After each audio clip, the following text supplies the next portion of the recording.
Muy buenos días y bienvenidos a la Televisión de Madrid. Hoy nos acompaña Noelia González, la portavoz del PSOE en Las Rozas. Buenos días, Noelia, bienvenida. Muy buenos días. Bueno, antes de nada, cuéntanos un poco cómo has vivido este 8 de marzo tan controvertido allí en Las Rozas. Bueno, pues obviamente ha sido bastante triste por la situación en general. Nosotros desde el PSOE creo que hemos sido todo el tiempo muy coherentes y explicado que no era el momento de hacer grandes manifestaciones, pero que la lucha feminista es imprescindible y hay que seguir llevándola a cabo por todos los medios posibles. Entonces, ¿estás de acuerdo con la prohibición de las manifestaciones aquí en la Comunidad de Madrid? Yo entiendo que esta prohibición ha sido muy meditada por la delegación de gobierno y que tiene una relación muy concreta con lo que se ha pedido. Si se hubieran pedido concentraciones limitadas, por ejemplo, digamos a 100 personas, hubiera sido mucho más viable permitirlas. Pero en el momento que iban a ser varios miles, que esto es lo que habían declarado los organizadores de las manifestaciones, pues lo lógico es que atendiendo a la salud pública se dijera que no era el momento y no era posible. Luego también hemos visto cómo desde la ultraderecha ha habido bastantes ataques a la gente que se ha reunido, incluso cumpliendo con normas de seguridad, distancia y mascarillas, con lo cual son momentos muy complicados y son momentos que nos están diciendo que de verdad hay que seguir peleando porque todavía hay muchos derechos que a la mujer no se le reconocen igual que a los demás. Se han permitido concentraciones de todo tipo de ideología y estos mismos que se han manifestado son ahora los que atacan al feminismo para que no pueda salir a las calles y para que en realidad no pueda expresarse. Y Noelia, ¿por qué crees que ocurre eso? Que otras manifestaciones se han podido llevar a cabo sin mayor problema y en cambio con el 8 de marzo, bueno, hay toda esta reacción en contra. Por una parte, la capacidad de convocatoria. Por más que la gente que se ha estado manifestando, los negacionistas, gente muy ubicada en la derecha, más radical, y por más que esta gente se ha reunido, no ha tenido un nivel de convocatoria grande, con lo cual es cierto que ha habido momentos, sobre todo cuando estábamos en la fase cero, en los que han generado un peligro, pero ha sido un peligro muy limitado. La lucha feminista es una lucha que, por suerte, nos ha concienciado ya a todos muchísimo, con lo cual, cuando se convoca una manifestación, vamos muchísimas mujeres y también vienen muchos hombres, y es cierto que este no es un momento como para que estemos todos juntos en un espacio, aunque sea al aire libre y aunque sea con mascarillas. Y sí que es cierto que la reticencia a que nosotras vayamos a la calle es porque aún hay muchísimo machismo. Está ahí, lo estamos viendo. Bueno, y allí en Las Rozas se ha decidido dedicar la semana a las mujeres que han sido líderes en situaciones de adversidad, ¿no? ¿Qué te parece esta iniciativa? El liderazgo de la mujer es algo por lo que siempre hay que pelear, pero no deja de ser, por ejemplo, incoherente que ayer que tuvimos un homenaje a las asociaciones del Consejo de la Mujer, tuviéramos que hacerlo todo de manera online, como si de alguna manera las mujeres fuéramos contagiosas. El domingo tenemos convocado un acto en recuerdo de las víctimas del COVID que, sin embargo, es presencial. Yo creo que este tipo de incoherencias hay que evitarlas porque si no se da de verdad esta imagen de que la lucha por los derechos de la mujer, por la igualdad, es peligrosa y no es la única manera de que tengamos una sociedad decente para todos. Bueno, yo le quería preguntar a colación de lo que le decía de las mujeres líderes que tú misma has dicho que hay que reivindicar, ¿cuáles tienes tú como referentes o qué tipo de mujeres te inspiran? A mí me inspira cualquier mujer que es capaz de salir adelante en una situación adversa. Que podemos hablar de mujeres que están en puestos de poder, como por ejemplo Angela Merkel, aunque no sea una persona de mi ideología, es una mujer extremadamente luchadora y válida. Tenemos también a Arantxa González de nuestro gobierno, una mujer con un conocimiento de la materia en la que trabaja impresionante, pero también admiro a personas que a lo mejor no trabajan fuera de casa, pero que están sacando adelante familias y que a lo mejor viven situaciones muy complicadas porque a lo mejor su relación con su pareja no es buena y sin embargo consiguen la fuerza cada día para seguir luchando.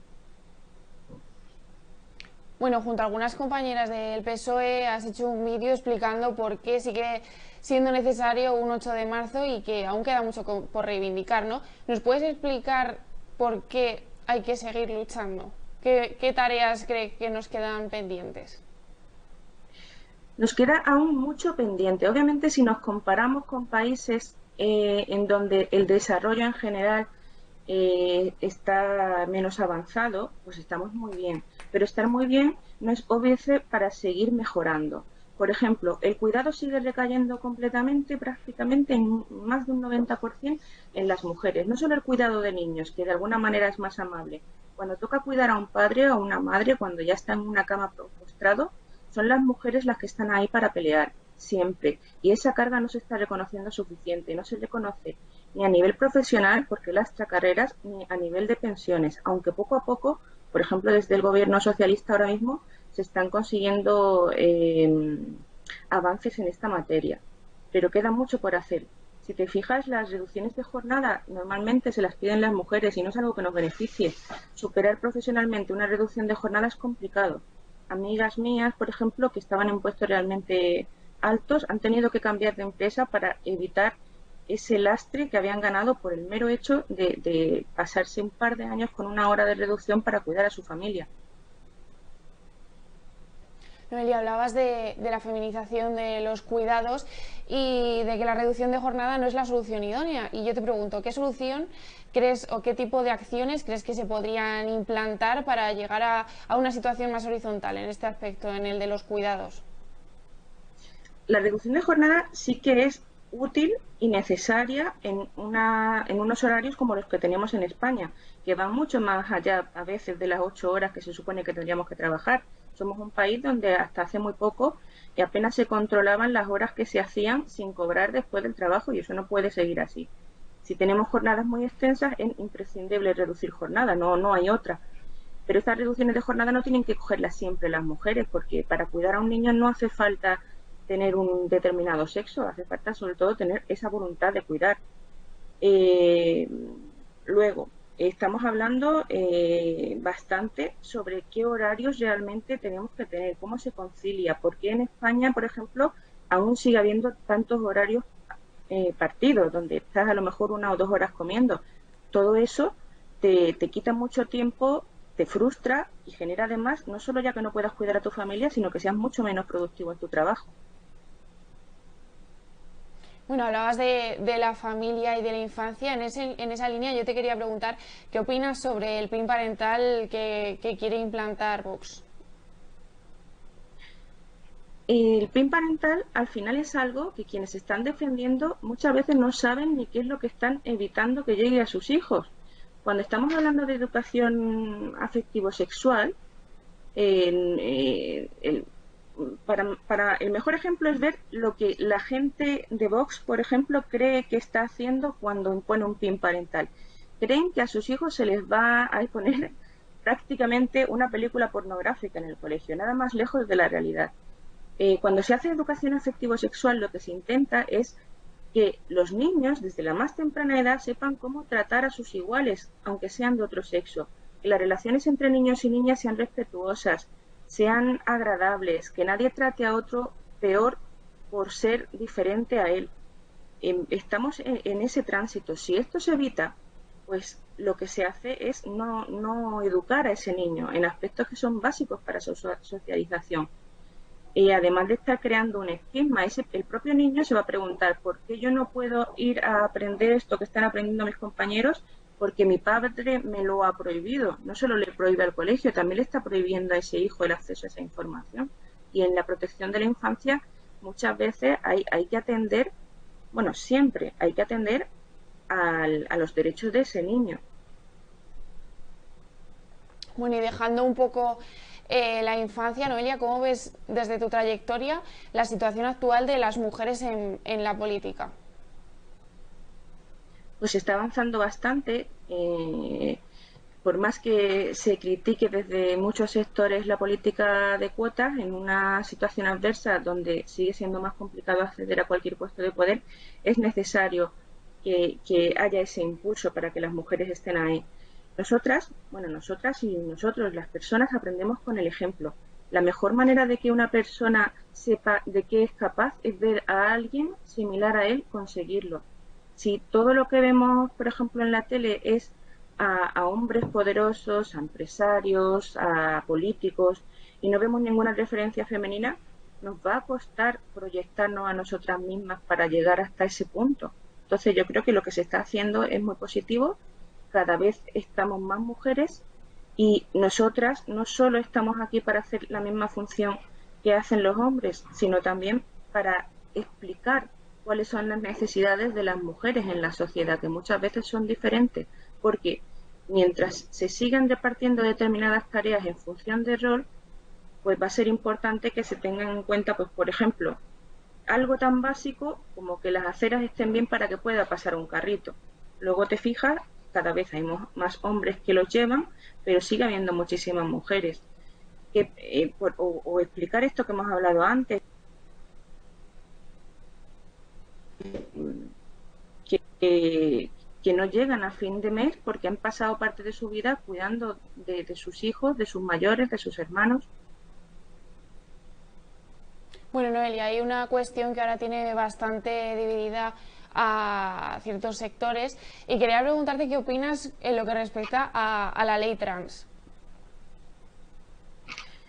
En primer lugar, reivindicar siempre la lucha que el Partido Socialista ha llevado a cabo desde que gobierna por defender los derechos de las personas transexuales. En mi opinión, y esto es una opinión muy personal porque este tema es un tema que está sujeto a un debate muy profundo, hay que diferenciar claramente entre lo que es género y lo que es sexo. No porque una cosa sea mejor o peor, es que son cosas radicalmente diferentes.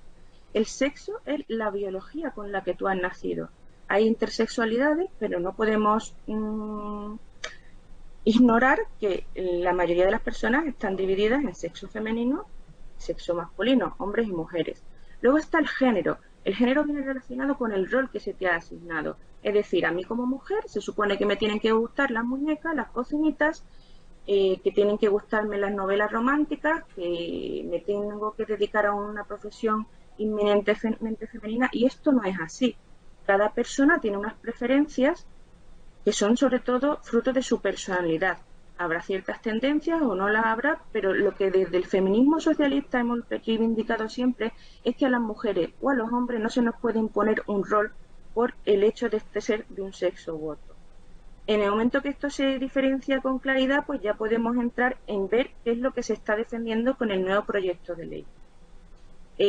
Creo que a todas está claro que el cambio registral de sexo para personas transexuales que tienen por ejemplo, una mujer transexual que tiene una apariencia femenina, no entramos ya en la genitalidad, una apariencia femenina, no tenemos ninguna duda de que lo lógico es que se vea amparada por las normas relacionadas con el sexo femenino.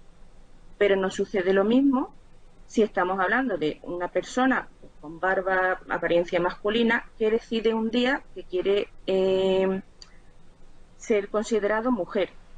A nivel de respeto, pues perfecto, pero en el ordenamiento jurídico, si vamos a entrar en ese ámbito, hay que ser muy cautelosos para no cometer injusticias.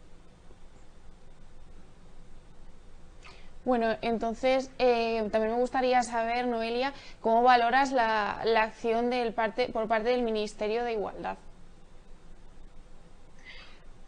El Ministerio de Igualdad es un ministerio que, como todos sabemos, está regido en gran parte por personas de Podemos que tienen una visión del feminismo que en muchos puntos coincide con la socialista, en otros puntos no coincide tanto.